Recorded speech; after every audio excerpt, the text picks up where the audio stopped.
लाडकी बहीण योजना आहे याचे पैसे जमा झालेले नाहीत, त्यामुळे लाडक्या बहिणींचा उद्रेक कुठेतरी आता नांदेड जिल्ह्यामध्ये पाहायला मिळत आहे। नांदेड जिल्ह्यातील महिला व बाल कल्याण विभागाचं जे कार्यालय आहे या ठिकाणी महिलांनी ठिय्या मांडलेला आहे। आपल्यासोबत काही महिला आहेत, आपण त्यांच्याकडनं जाणून घेऊ। काकू, काय सांगाल, कशासाठी तुम्ही इथे आलात महिला बाल कल्याण कार्यालयामध्ये? पैसे बंद झाले म्हणून आलो आम्ही इथं, पैसे चालू होण्यासाठी। कशाचे पैसे बंद झाले? लाडक्या बहिणीचे। किती दिवस झाले? 5-6 महिने झालं सर। नोव्हेंबर महिन्यापासून नाही किती महिन्यापासून? नोव्हेंबर महिन्यापासून पैसे नाहीत आमचे। नोव्हेंबर पासून एकही हप्ता मिळाला नाही। आता केवायसी कशी होईल आम्हाला? आम्ही केवायसी करायला गेले तेव्हा आमचं कसं ते अपडेट म्हणजे ते लोकेशन कधी होईना गेलं तर कधी होऊ लागलं होतं। त्याच्यामुळे कसं एवढे आता नाही म्हणलं तरी किती भरपूर महिला आहेत की त्यांची केवायसी झालेली नाहीये। तर आमचं सरकारला एवढंच म्हणणं आहे की आमची केवायसी परत नवीन केवायसी चालू करावी, एवढा विनंती आहे माझी। बँकेत जाऊन ते आलो आम्ही, केले हाय म्हणाले तर तुमचे काही चुकीचं नाही म्हणले। तुमची काय पैसे पण तेच केवायसी नाही, त्याच्यानं पैसे येणार। किती महिने झाले? संक्रांती पासून 5-6 महिने झाले। इथे तुम्ही कार्यालयामध्ये आलात, आता काय तुम्हाला काय उत्तर मिळते? मागणी करायसाठी तेच मागणी करा, पैसे चालू करा म्हणून। गोरगरिबाचेच बंद करून टाकाले, आम्हाला चालू करायला पाहिजे। मंजुरी करायची कोणाचे? शेतवाल्याला पडाले तर गरीब माणसाचे बंद करून टाकले। 17 आधीपासून पैसे नाहीत आम्हाला, आम्हाला नाही। हो 17 काय सांगते? काय नाही, आमचे केवायसी चालू करा, पैसे येऊ आम्हाला, समजायला पैसे पडायत, आमचे बी पडा। 17 आधीपासून नाही, बंद झाले। नाही इथं काय सांगतात तुम्हाला? पैसे जमा झाले नाही म्हणल्यानंतर तुम्हाला उत्तर काय मिळतं? केवायसी नाही म्हणाले तुम्ही तुम्ही केवायसी केली का? नाही केवायसी बंद झाली ना, तो केवायसी केलीच नाही। तो या संक्रांतीपासून नाही बघा, संक्रांती सगळं डाऊन असल्यामुळे आम्हाला केवायसी करताच आली नाही ना सर। कसं म्हणजे कसं सगळं आम्ही येऊ लागले तेव्हा रात्रीच्या 2 वाजता कोण करणार आहे आमची केवायसी? कोणीच करू शकत नाही। आता कोणाच्या लोकांच्या घरी तर आम्हाला जाता येत नाही। चलाकडे आपण बोलू शकतो की आपण चलाकडे आपण जाऊ शकतो दुसऱ्याकडे म्हणून शेणी, पण आमची केवायसी होतच नाही तर आपण काय करूच करणार?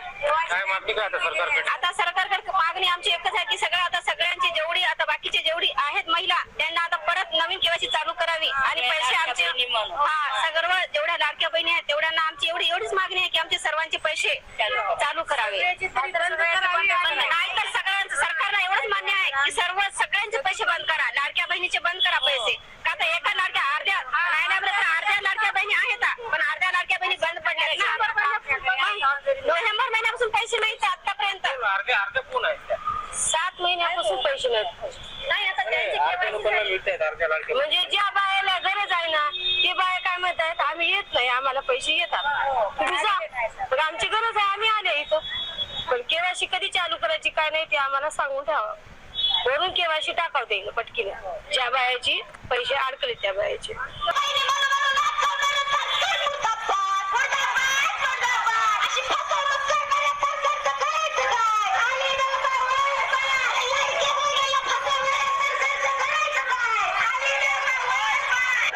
राज्य सरकारची जी मुख्यमंत्री लाडकी बहीण योजना आहे त्यातून अकोले तालुक्यातल्या फक्त 6790 इतक्या महिलांना काही कारण न सांगता काढून टाकलेल्या त्या स्कीम मधून त्यांचं मानधन बंद झालंय।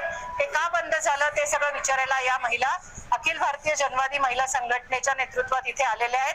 ते आमच्या हक्काचं मानधन होतं की तो फक्त निवडणुकीचा मत मागायचा जोगवा होता, हा प्रश्न त्यांचा आहे। 2300 रुपये करणार होते ते तर दूरच राहिलं, पण आहे त्या पण 6500 महिला एका तालुक्यातल्या म्हणजे संबंध जिल्ह्यातल्या आणि राज्यातल्या 5 लाखाच्या वर महिलांचं मानधन बंद केलंय। मग जर तुम्हाला आता सगळ्या अटी शर्ती दिसतायत तर ज्यावेळी घिसाडघाईत फॉर्म भरून घेतले त्यावेळी गुडघ्याला बाशिंग बांधलेलं होतं सरकारने, त्यांना निवडणुकीचं लग्न दिसत होतं म्हणून घाईघाईत सगळ्यांचे फॉर्म भरून घेतले। ही काय महिलांची चूक आहे? अंगणवाडीच्या कार्यकर्त्यांना राब राबवलं, 12 तास काम करून फॉर्म भरून घेतले, त्यांना मानधन द्यायला त्यांनी 6 महिने लावले।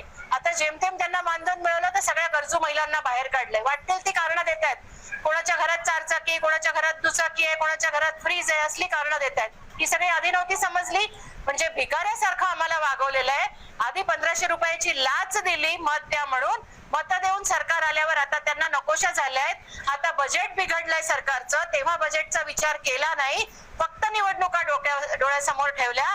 आता बजेट तिजोरीत खडखडाट आहे म्हणून आता ही सगळी कटौती करणं चाललंय, याला आमचा अतिशय विरोध आहे आणि हे हक्काचे पैसे आम्हाला मिळावे म्हणून मागायला महिला आल्यात. तहसीलदार त्यांना भेटायला पण आले नाही, म्हणून आम्ही चालत, शिस्तीने चालत, कुठल्याही सरकारी मालमत्तेला हातही न लावत इथपर्यंत पोहोचलोय आणि आता तहसीलदारांची वाट पाहतोय. थोडा वेळ आणखी वाट पाहू. जर नाही आले तहसीलदार साहेब तर मग पुढे काय करायचं तो आम्ही निर्णय घेऊ. त्यानंतर शिस्त आणि हे ते सगळा कायद्याचा बडगा महिलांना दाखवू नये. सरकारचंच धोरण आहे हे जे 1500 रुपये द्यायचे नंतर परत घ्यायचे, अर्थमंत्र्यांचंच धोरण आहे ना. कोणी दिले आहेत आणि कोणी परत काढले आहेत आणि त्याची काही वोट चोरी जशी झाली आहे, एवढी लिस्ट, लाखो मतदार जसे गायब केले तशा लाखो लाडक्या बहिणी गायब झाल्या. सरकार आल्याबरोबर बहिणी दोडक्या झाल्या का? आता त्या लाडक्या नाहीत. काही काही कारण दाखवून तुम्ही गरजू महिला आहेत सगळ्या. या काय तुम्हाला दागिने आणि शालू घातलेल्या महिला दिसत आहेत? या सगळ्या गरजू महिला आहेत ज्या वाट बघतायत त्या 1500 रुपयाची. त्यामुळे सरकारबद्दल काय मत असणार? सरकारलाच विरोध आहे हा. सरकारलाच जाब विचारायला आलोय तहसीलदारांच्या मार्फत. राज्य सरकारचंच धोरण आहे ना हे. मात्र तालुक्यातील आमदारांनी लाडक्या बहिणीच्या पैसे जे आले त्याच्यावरती मतं मागितली. मग तुम्ही आमदारांना काय जाब? नक्कीच जाब विचारणार. राज्य सरकार आणि त्याच्या प्रत्येक आमदाराला आम्ही जाब विचारणार आहोत. सुरुवात अकोलेपासून करतोय. आज अखिल भारतीय जनवादी महिला संघटनेच्या वतीने आम्ही आज पूर्ण अकोले तालुक्यामधल्या ज्या लाडक्या बहिणी आहेत, खरं तर मुख्यमंत्र्यांनी खरंच मुख्यमंत्री लाडकी बहीण योजना इतकं छान नाव दिलं, गोंडस नाव दिलं. निवडणुकीच्या काळामध्ये कोणतेही निकष न लावता लाडक्या बहिणीला 1500 रुपये चालू केले. अगदी त्यावेळेस कागदपत्रांची अफरातफरी जर म्हटलं तर अनेक पुरुष लोकांनी सुद्धा 1500 रुपयाचा लाभ घेतला. निवडणुकीच्या काळामध्ये त्यांना लेडीज जेंट्स हा सुद्धा फरक कळाला नाही. खरं तर दुर्दैव आहे खरंच महाराष्ट्राचं. फक्त निवडणुकीच्या पोटी आणि निवडून सत्ता मिळवायची एवढं म्हणूनच त्यांनी 1500 रुपये चालू केले. त्याचबरोबर त्यांनी 2100 रुपये वाढ करू निवडणुकीच्या नंतर हे सुद्धा त्यांनी बोललं गेलं. परंतु 2100 रुपये तर वाढवलेच नाही. पण ज्या गरीब गरजू महिला आहेत, ज्या शेतकरी आहे, ज्या कष्टकरी आहे, ज्या एकदम साधारण घरातल्या महिला आहेत की ज्या दागिने वगैरे न घालणाऱ्या, शालू वगैरे पांघरून येणाऱ्या महिला नाहीत, या शेतामध्ये राबणाऱ्या असंघटित क्षेत्रातल्या काही महिला आहेत की ज्यांना पैशाची खरंच खूप गरज आहे. आज आम्ही अकोले तालुक्यापासून सुरुवात करतोय. खरं तर आज तहसीलदार साहेब सुद्धा इथं नाहीत, निवेदन देऊन झालंय आणि लवकरच 1500 रुपये का दिले नाहीत किंवा अपात्र का ठरवल्यात हा जाब विचारण्यासाठी आज आम्ही अखिल भारतीय जनवादी महिला संघटनेच्या वतीने आज इथे आलेलो आहोत. हा फक्त हजारोंचा इशारा फक्त दिसतोय, पण लाखोमध्ये महिला राज्यभरातून आणि जिल्ह्याभरातून आम्ही कशा जमा करायच्या आणि तहसील कार्यालय काय, पण आम्ही मंत्रालयापर्यंत सुद्धा जाण्याची तयारी ठेवत आहोत. नमस्कार लाडक्या बहिणींनो, मी देवानंद गावंदे आणि आपण बघत आहात टेक्निकल मराठाजी. ताईंनो, तुम्ही या चॅनलवर नवीन असाल तर चॅनलला सबस्क्राईब करा, व्हिडिओला लाईक करा आणि शेअर करायला विसरू नका. तर लाडकी बहीण योजनेमध्ये खूप मोठी अपडेट आलेली आहे. लाडक्या बहिणींची KYC झालेली नसताना त्या बहिणी आता रस्त्यावर उतरलेल्या आहेत आणि त्यांनी जिल्हा महिला व बाल विकास कार्यालयाला घेरावसुद्धा केलेला आहे. त्याचबरोबर तहसील कार्यालयामध्ये जाऊन सुद्धा धरणे आंदोलन केले आहेत.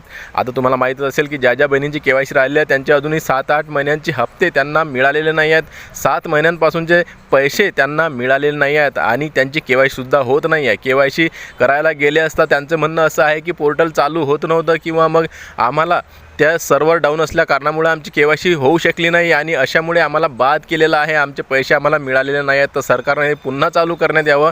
पोर्टल नवीन आमच्यासाठी नवीन KYCचं पोर्टल उघडण्यात यावं आणि आम्हाला पुन्हा संधी देण्यात यावी. त्याचबरोबर आमचे जे काही रखडलेले पैसे आहेत ते सुद्धा आम्हाला देण्यात यावे, अन्यथा आम्ही पुन्हा उग्र आंदोलन करणार आहोत आणि राज्यभर याचं झड सरकारला पोहोचणार आहे. कारण की आता लाडक्या बहिणी ऐकणाऱ्या नाही आहेत. जवळपास 60 ते 70 लाख बहिणी अशा आहेत की ज्यांची KYC अजूनही झालेली नाही आहे आणि त्याचमुळं विविध जिल्ह्यांमध्ये आता अशा प्रकारचे धरणे आंदोलन सुरू करण्यात आलेले आहेत. लाडक्या बहिणी आता उग्र झालेल्या आहेत.